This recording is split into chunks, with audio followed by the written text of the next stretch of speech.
Okay, so we are going to get started with our soldering. Get a nice focus here. So I've just put a piece in boric acid and alcohol. I'll light it on fire there. And I'm going to add a little bit of flux along the seam. Okay, not too thick. And I'm also not going to add too much. I'm going to add some along here. Okay, that's fine. And I can add some solder pieces along here. Now really, you don't want to add a huge amount of this flux. Remember, you see some of the oxides come out in the area where you've added them. I did add a little bit to my solder. And I'm putting some pieces right on the end here. And then I'll put some along the edge. And my pieces are actually fairly large. They are about, I think, 2 by 2. Or even I have 3 by 1.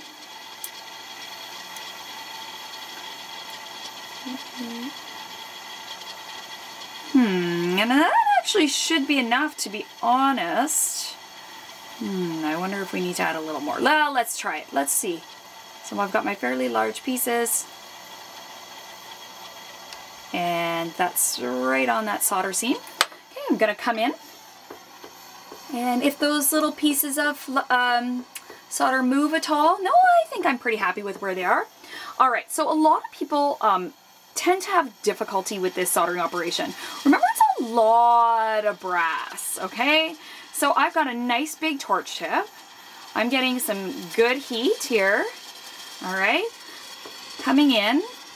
Now I'm not focusing on the solder, as you see here.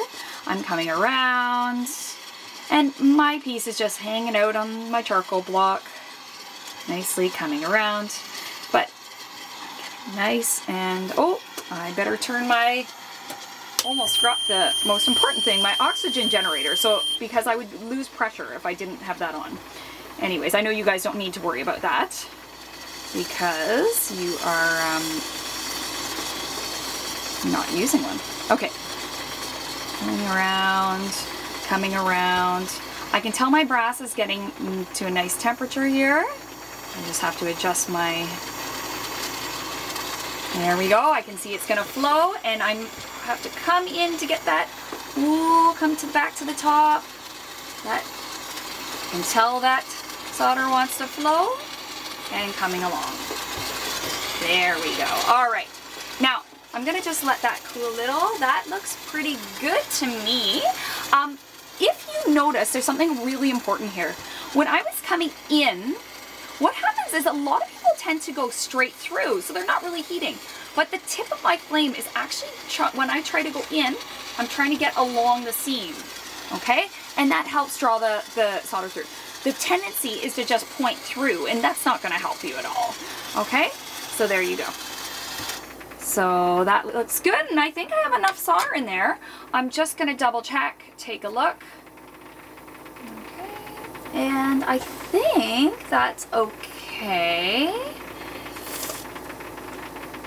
Yes, it is. Okay, excellent, excellent. All right, so then there's the piece. It's all ready to go. Just an additional note, I used hard solder for that piece, okay? So I'm just gonna let this cool, and I'm going to get ready to do a little bit of cleanup so I can round that piece out. Okay, that's it. Hi everyone. So let's just have a quick chat about binding wire. This is binding wire, and we do have some spools of it at the school. I believe they're on a wood. I want to call it a bobbin, like sewing, but on a wood spool. And binding wire can be helpful. I don't use it that often, but when I do, it can be quite helpful. So what you can do with it, if you're having a lot of trouble keeping your seam together when you heat it. So if you've got it under tension and then when you start heating it, it starts opening up. This is one thing that you can do. The other way is to relieve the tension first by annealing it and then rejoining it, and it won't be as likely to come open. But this is one way to keep things in place. So what we've done here is used a couple pieces, or one piece of binding wire that was doubled over, and then it was wrapped around and twisted. The area that's over the seam is lifted up so that the solder doesn't stick it to the brass. So I'll just quickly show you how I would go about doing this. So I have my my binding wire here, and the binding wire at school is much thinner, but you can do the same idea here. I'm gonna figure out about how much I'm gonna need. I'm gonna actually do quite a bit. I'm going to, oh sure, that's about right. I'm going to start twisting it. It's just a little easier for me to hold. Okay. And I'm going to cut that piece off. Okay, so I've cut it off. And remember, it's steel, so don't use your nice snips that you have, the nice cutting pliers that you have, because it will damage them. Okay, so I've got this piece here, and I can just twist it with my hands. It's fine. I can hold it with a pair of pliers at one end if I want. If I'd prefer, that's probably an easier way to do it. Just hold it with any piece of pliers here. It's good. And you can use another piece of pliers if you want, and just twist, twist, twist, twist, twist. Okay, so I've got this nice piece. I've got the piece that I want to hold here. I'm going to grab my snake nose pliers and one other set of pliers. Okay, I've got my flat nose and my snake nose here.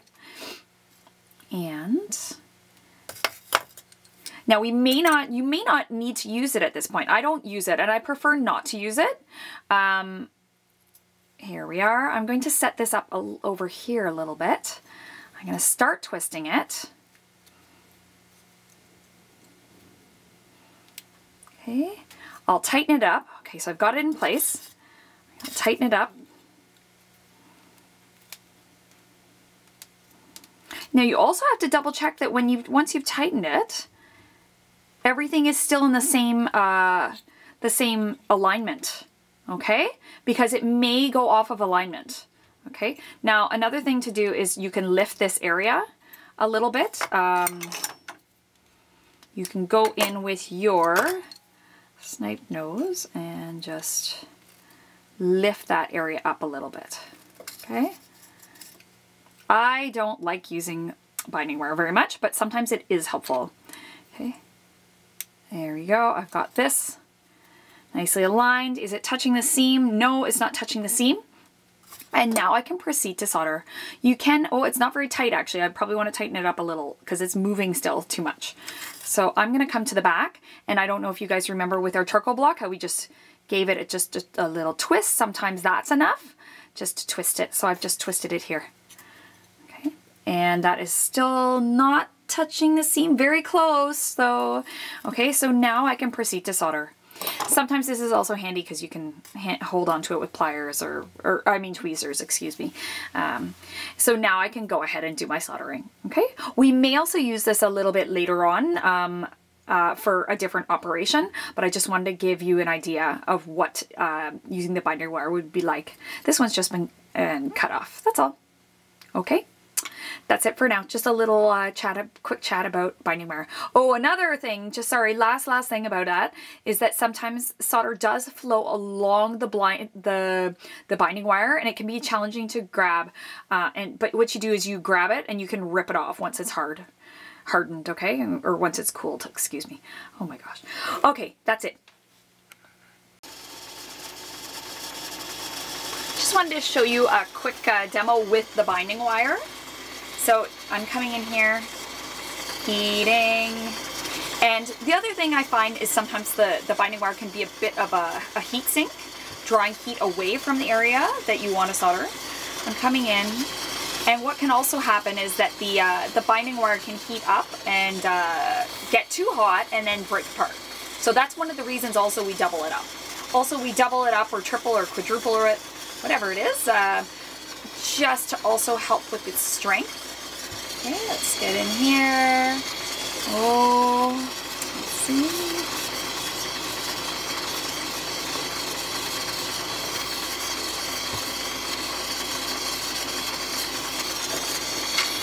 In, and I think we got it. There you are. All right, so hopefully my binding wire did not stick to my brass, and we'll take a look and find out here. So I'm gonna do this. I prefer not to quench the. Nope, we are good. It did not get stuck. Okay, well I kind of wanted it to actually a little bit, to be honest, so that I could show you how to remove it. Ooh. Okay, that's it.